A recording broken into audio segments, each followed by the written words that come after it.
Muito boa tarde a todos. Eu sou o Tomazoni, arquiteto de segurança da informação e cibersegurança na Randon Corp. E na sessão de agora, pessoal, a gente vai falar sobre o risco cibernético de fornecedores para o negócio, mas não trazendo aqui conceitos teóricos, e sim uma visão prática, objetiva, falando do como, e principalmente falando do aprendizado que nós tivemos aí numa jornada de quase 3 anos, tratando, né, desse risco de terceiros, tá? E para começar aqui, eu acho que a gente precisa falar sobre os motivadores que a gente tem para esse assunto, né? No nosso dia a dia a gente tem um monte de risco para tratar, tem um monte de coisa, mas por que que esse assunto está em voga, está tão importante? E eu gostaria de trazer aqui um primeiro número, tá? Que o Supply Chain Disruption está no ranking do relatório global do Fórum Econômico Mundial, que sai todo ano em janeiro, acho que já está na quinta edição, e ele foi classificado como o segundo risco mais importante, segundo 316 CISOs que participaram dessa pesquisa. Então, só aqui eu acho que a gente começa a ter um grande motivador que faz com que a gente precise dar importância para esse tema, né? E não parar por aqui. Uma outra empresa que traz um relatório muito legal todos os anos e um dos principais players aí de cibersegurança do mercado trouxe para nós, que é a CrowdStrike, no relatório recém-lançado agora de fevereiro, que é o Global Threat Report, dizendo, né, denominado o ano do adversário evasivo, que os adversários, os atacantes, eles não vão buscar a porta de entrada das nossas empresas, né, porque é o caminho mais difícil. Eles vão buscar os atalhos. E onde estão os atalhos? Muitas vezes estão no supply chain, nos nossos fornecedores. Então aqui vejam, é mais um importantíssimo player de mercado falando, né, destinando um capítulo dentro do relatório para falar especificamente sobre o tratamento de risco de fornecedores. Acontece muito.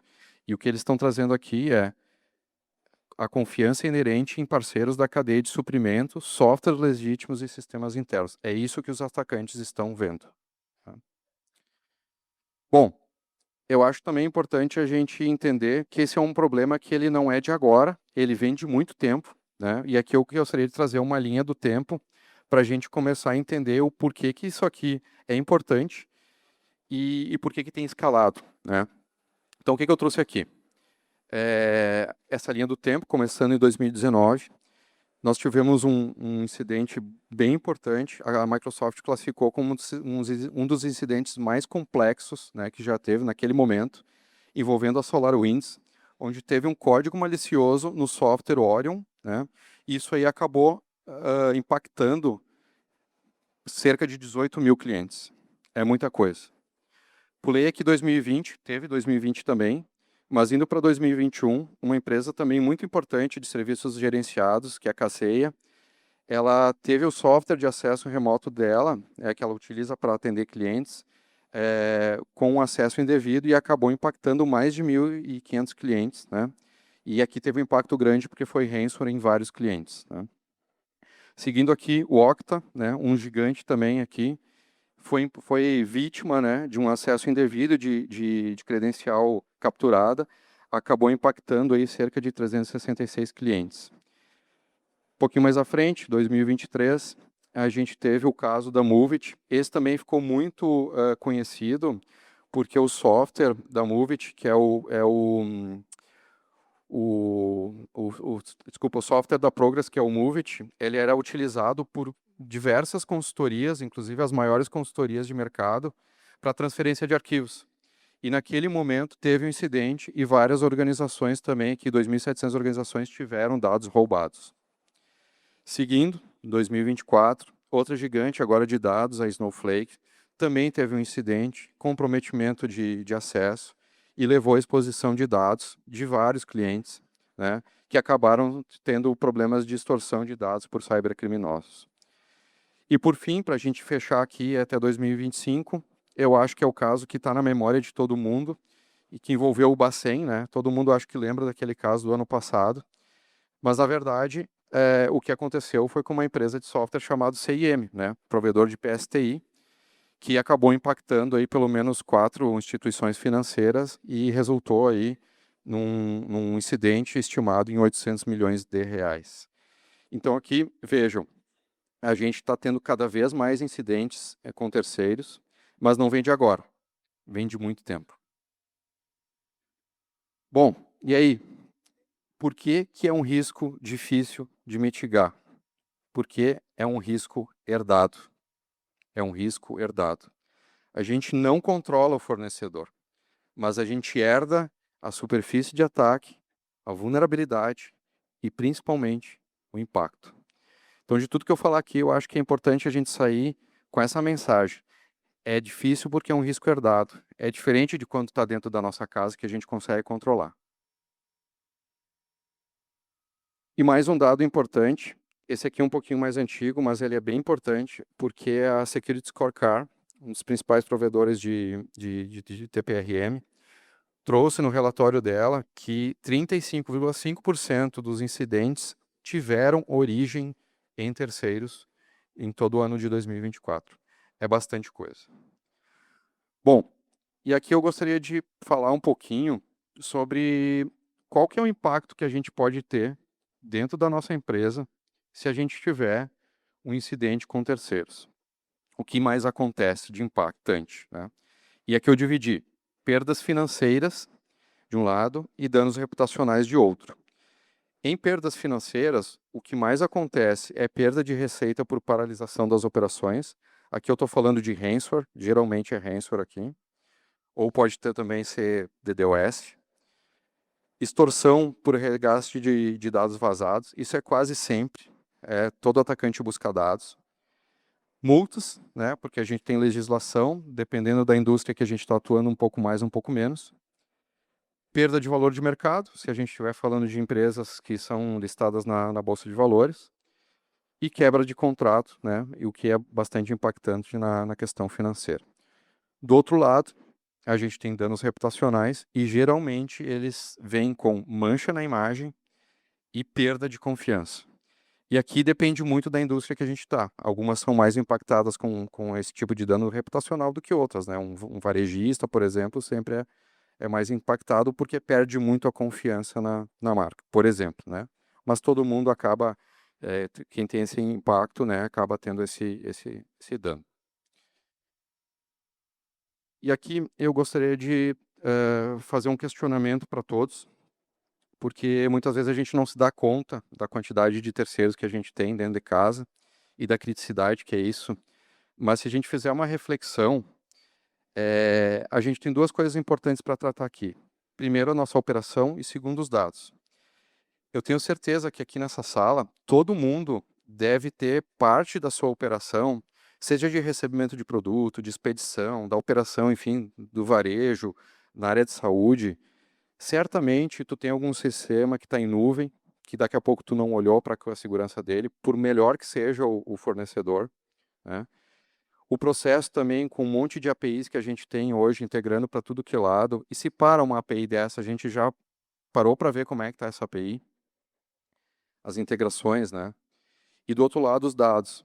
É muito comum a gente ver, nas avaliações que a gente faz, o pessoal falando, não, mas é um sistema em SaaS, né? E eu estou falando de uma empresa muito grande, né? Um big player de mercado.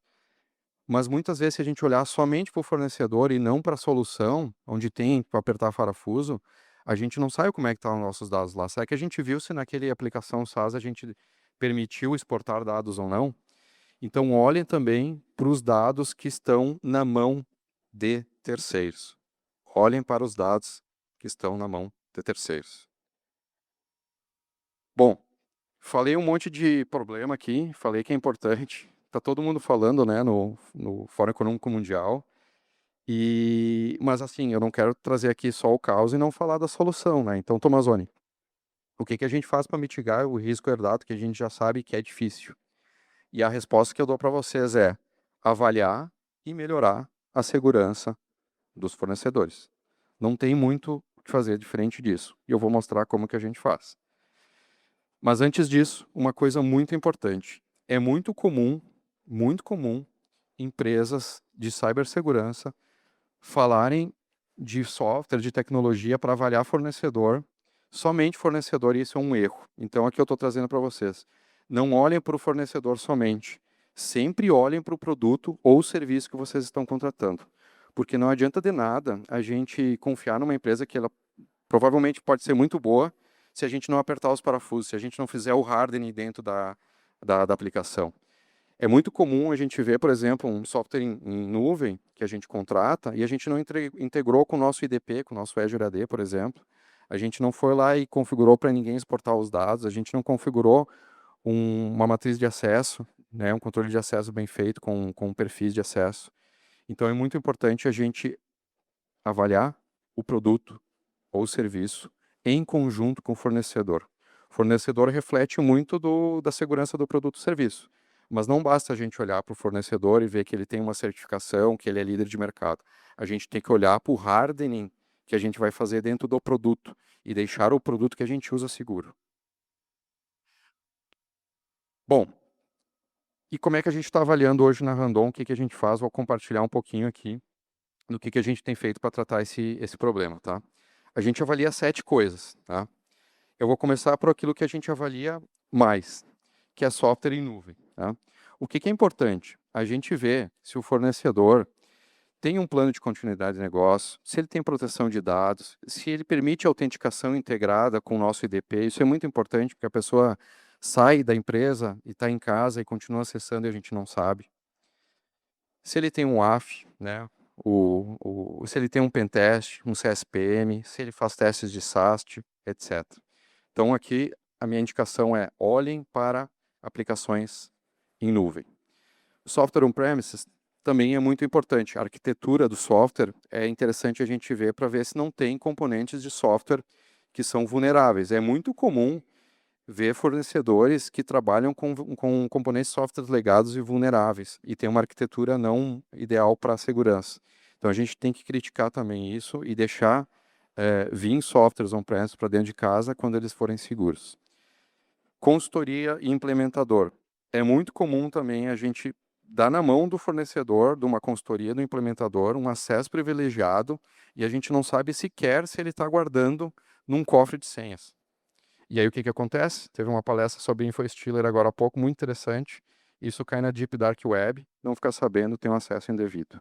Entre outras coisas. Então, medir a maturidade de segurança do fornecedor é muito importante. É aquele fornecedor que a gente está confiando o acesso à nossa infraestrutura, muitas vezes crítica, e ao nosso dado. Coloquei aqui no meio a parte de integrações. Por quê? Eu vejo muito, a gente faz uma avaliação a cada 5 dias lá. E eu pego muita integração. E muitas vezes, o que acontece? É uma API aberta, totalmente exposta, com o Swagger dizendo até os métodos para te acessar ela. Só falta ter o token de autenticação. Então, assim, todo mundo aqui tem integração com a API, com o fornecedor, seja entrando ou seja saindo. A gente precisa olhar para o controle de tráfego, né? Dizer assim, olha, só vamos comunicar desse IP para esse IP, regra de firewall ou de WAF, criptografia, autenticação, resiliência e exposição dentro de integrações. Parte de ativos de rede, OT e IoT. Como é que a gente bota algo na rede, por mais que a gente tenha uma rede segregada, sem saber o que a gente está botando na rede? Catraca, câmera, a biometria facial e uma série de outros dispositivos. Na parte de OT, então, tem um monte de coisa. Na questão médica, da saúde, tem também diversos. A gente pediu para o fornecedor se tem um atestado de segurança da câmera, se tem vulnerabilidade da câmera, da catraca.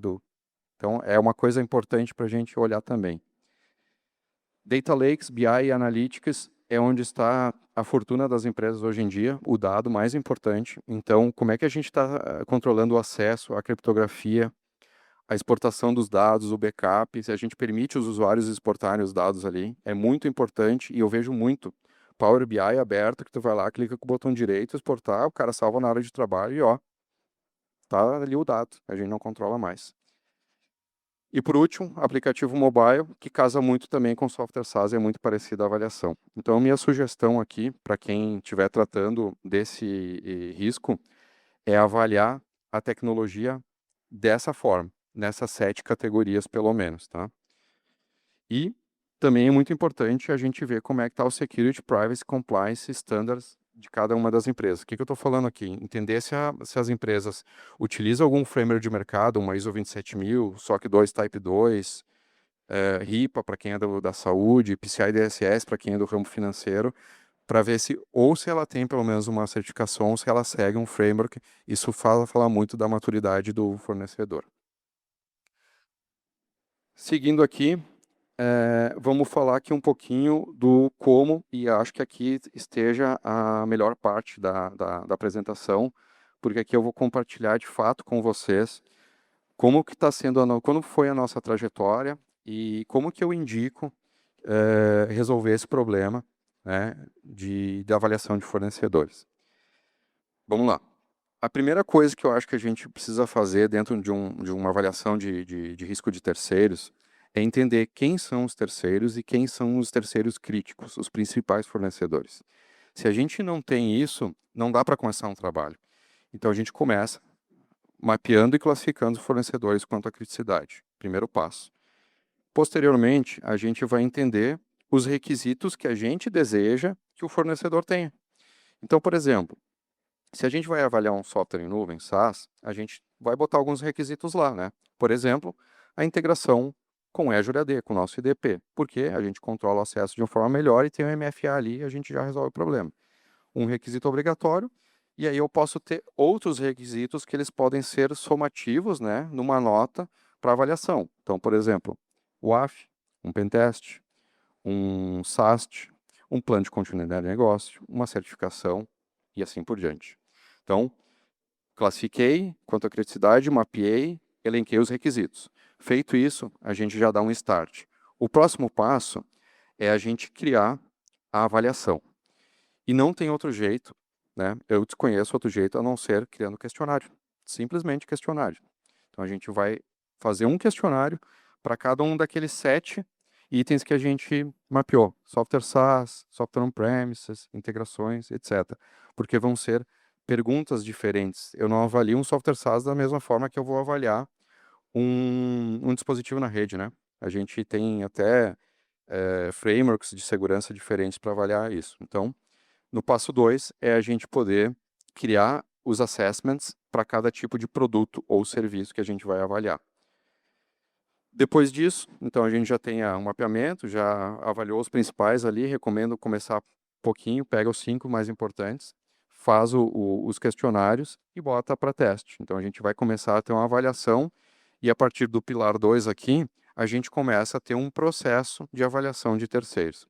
Te envia o questionário, o fornecedor responde, bota as evidências, a gente recebe, avalia, vê se cumpre os requisitos. Cumprir os requisitos, a gente já sabe que o fornecedor está ok, se não, não. E evoluindo aqui no processo, eu acho que é importante a gente criar o processo, documentar ele, né? É importante a gente ter esse documentado, treinar e divulgar também as áreas, né? Principalmente as áreas de TI, os analistas de negócio, quem fala com o negócio e vai trazer tecnologia para dentro da empresa. E dentro dessa documentação, estabelecer os critérios de aprovação ou reprovação, porque a gente vai dizer lá, olha, eu tenho os requisitos, e se não cumprir os requisitos, a gente não vai para frente e volta para o fornecedor para que ele se adeque, né? Isso tem que estar documentado. Bom, o que a gente pode fazer aqui também? Uma dica, poucos requisitos obrigatórios, e nota para cada uma das perguntas, onde no final das contas a gente pode fazer da seguinte forma, é como a gente faz na Randon Corp. Fornecedores críticos, ou ele tem uma nota 7 para passar de ano, ou não passa. Então, nota 7 para cima, ele passa, se não, não. Então, o que eu boto lá? Pergunta de WAF, 10 pontos. Na pergunta de pentest, mais 10 pontos. E assim eu vou somando e depois faço uma média ponderada para dizer aonde que ele chegou no final. E se ele não chega no resultado final, se ele não atingiu 70 pontos, a gente volta com o fornecedor e diz, olha, por esses motivos, tu não está sendo aceito, tu quer se readequar, aí tu pode entrar dentro da empresa. Senão, a gente nega e o negócio não vai para frente. Porque a segurança tem que ser importante desse jeito. E como que a gente faz isso? Travando o processo em compras. Compras não compra software na Randon Corp sem que tenha avaliação de segurança. Seguindo aqui, a evolução natural é a gente ter tecnologia, porque é muita avaliação. Um software de TPCRM vai nos ajudar a medir a maturidade do fornecedor diante da exposição, incidentes que já existiram desse fornecedor, como que está as APIs dele, tudo que tiver exposto para a internet, o e-mail, tudo mais, o software de TPCRM vai nos ajudar. E depois de ter o software de TPCRM, a gente pode ter também um complemento, que é um VRM, que é um software. Os principais players aí que estão nessa categoria também disponibilizam isso dentro da mesma da mesma plataforma, onde a gente consegue automatizar os questionários, colocando as notas, colocando os nossos requisitos obrigatórios, e no final das contas a gente vai ter a nota dele lá e a aprovação dentro de uma única plataforma. Isso vai nos ajudar a ter uma escalabilidade desse processo de avaliação de fornecedores.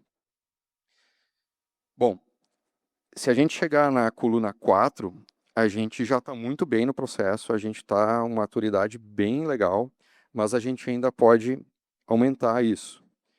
Talvez ao que as pessoas que estejam aqui já façam isso, e aí a minha indicação daqui para frente é tornar isso aí periódico, né, frequente, contínuo, criando revisões, né, de cada um dos fornecedores com planos e prazos. Depois, aumentar o escopo, não olhar somente para fornecedores de tecnologia, mas para fornecedores críticos para o negócio, que dependem da operação, né? Então, por exemplo, lá na Randon a gente precisa comprar aço. Se falta aço, a gente não produz. Se falta pneu, a gente não produz. Então, esses fornecedores são fornecedores que vale a pena avaliar. Cada um tem, dentro da sua empresa, certamente vai ter fornecedores mais ou menos assim. E, por fim, para a gente chegar aí no melhor dos mundos, revisar tudo que a gente já fez, os critérios, os requisitos, as notas, né? Então, uma revisão de todo o processo, os questionários também, e ter indicadores, monitorar o processo e criar esses indicadores, porque aqui no item 6, a gente, nesse momento, é que no caso até a Randon não está ainda, mas a gente quer chegar no item 6, que é levar os riscos de fornecedores críticos para o RM da empresa, para o risco corporativo. Aí a gente consegue um destaque na mesa do board, né? Então, pessoal, essa aqui é a minha sugestão de como a gente faz para mitigar esse risco herdado, esse risco que é tão importante que 316 CISOs aí no último relatório global do Fórum Econômico Mundial apontaram como o segundo risco mais importante. Então, a minha indicação é, quem não faz ainda olhem para isso, porque uma hora ou outra isso vai cair na tua mesa e tu vai ter que fazer por um meio ou outro, né? Então, aqui eu trouxe os motivos e como fazer. É isso aí. Bom, e por fim aqui, eu quero trazer um outro indicador sobre gap de recursos. Eu sei que todo mundo tem um monte de coisa para tratar dentro da empresa e que a gente sempre tem um backlog gigante. E esse relatório da WISTIC, o Estado da Cibersegurança, o Trust Report de 2025, trouxe um número de 94% das empresas relatando dificuldades para avaliar todos os fornecedores que gostariam, principalmente por limitação de recurso e pessoal. Nós também enfrentamos isso. Nós tivemos outros motivadores para tratar isso aqui há algum tempo atrás e a gente viu muito valor nisso. Então, por mais que isso seja um desafio também para vocês, a minha recomendação é tentem tratar isso o quanto antes. Porque, como a gente viu também no relatório da CrowdStrike, os atacantes eles não vão entrar pela porta da frente mais.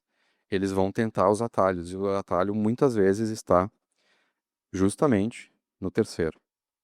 Só para fechar aqui, dar um caso também que aconteceu recentemente, o Notepad++, todo mundo conhece, eu acho, é um aplicativo aí que tem longa data. Também teve um incidente, né?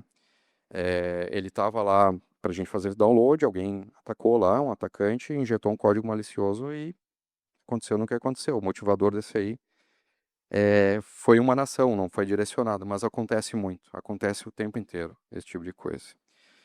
Então, pessoal, é isso. Quero deixar aqui o meu contato também, o meu muito obrigado para todo mundo que pode ficar até agora. Quem precisar trocar uma ideia sobre, entender um pouquinho mais como foi a nossa jornada, e se eu puder de alguma forma ajudar, estou à disposição. Fiquem à vontade para me procurar através do LinkedIn, aí vai ser um privilégio poder ajudar quem precisar. Muito obrigado e a gente abre para perguntas? A gente abre para perguntas?